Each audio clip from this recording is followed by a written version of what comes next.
Perkenalkan, nama saya Susan Alfataningsih, NIM 1910416952, kelas A3 Manajemen, semester 4, mata kuliah Analisis Lingkungan Bisnis, dosen pengampu Ade Mursalin, SEMM. Di sini saya akan membahas tentang materi bab 4, media, berita dan isu bukan pasar. Media berita adalah sumber informasi utama bagi mereka yang berada di lingkungan non-pasar.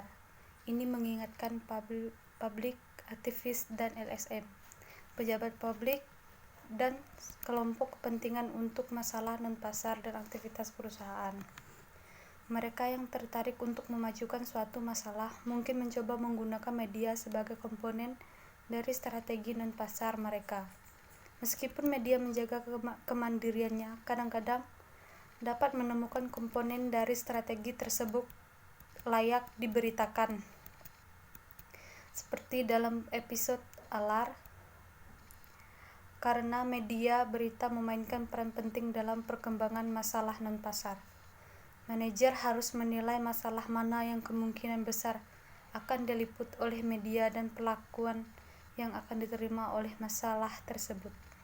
Teori liputan dan perlakuan memprediksikan bahwa media berita akan meliputi isu-isu dengan minat intrinsik audiens atau persepsi signifikansi sosial.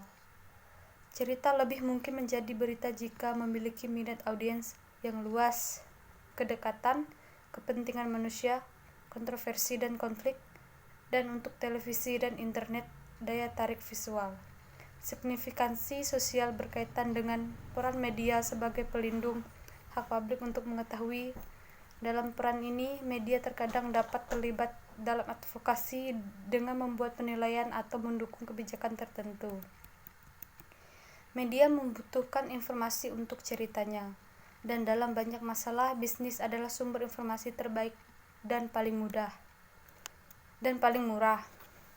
Perusahaan dengan demikian memiliki kesempatan untuk mengembangkan hubungan dengan jurnalis yang meliputi masalah bisnis secara teratur. Manajer dapat dipanggil untuk berinteraksi dengan media dan untuk mempersiapkan interaksi tersebut, mereka perlu diinformasikan sepenuhnya tentang masalah yang dipermasalahkan serta tentang audiens yang mungkin. Masalah bisnis seringkali rumit dan mungkin sulit untuk diliput oleh televisi dan media umum. Meskipun media menerapkan standar keakuratan, keadilan, dan keseimbangan pada sebuah cerita, media memiliki insentif untuk membuat berita menarik bagi penonton. Oleh karena itu, mungkin terlalu menekankan pada konflik dan kontroversi. Ini juga dapat menyederhanakan cerita agar sesuai dengan slot waktu, batas ruang, atau tenggat waktu. Banyak keluhan tentang liputan berita bisnis diakibatkan oleh penyederhanaan yang berlebihan. Media berita adalah bisnis sekaligus profesi. Perusahaan media dimotivasi oleh pertimbangan keuntungan, dan jurnalis memiliki kepentingan karir.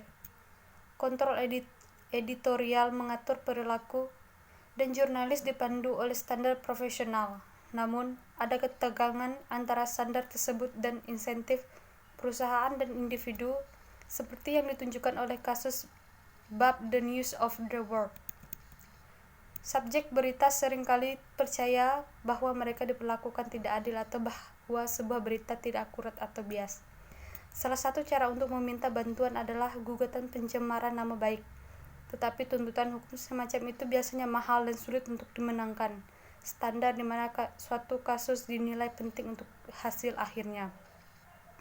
Untuk figur publik, standar tersebut diartikulasikan dalam New York Times. Standar ini memberikan perlindungan yang cukup besar bagi media, karena seorang tokoh masyarakat harus menunjukkan kebencian yang sebenarnya dan mengabaikan kebenaran secara sembrono. Beberapa kritikus menyerukan pembatasan di media berita.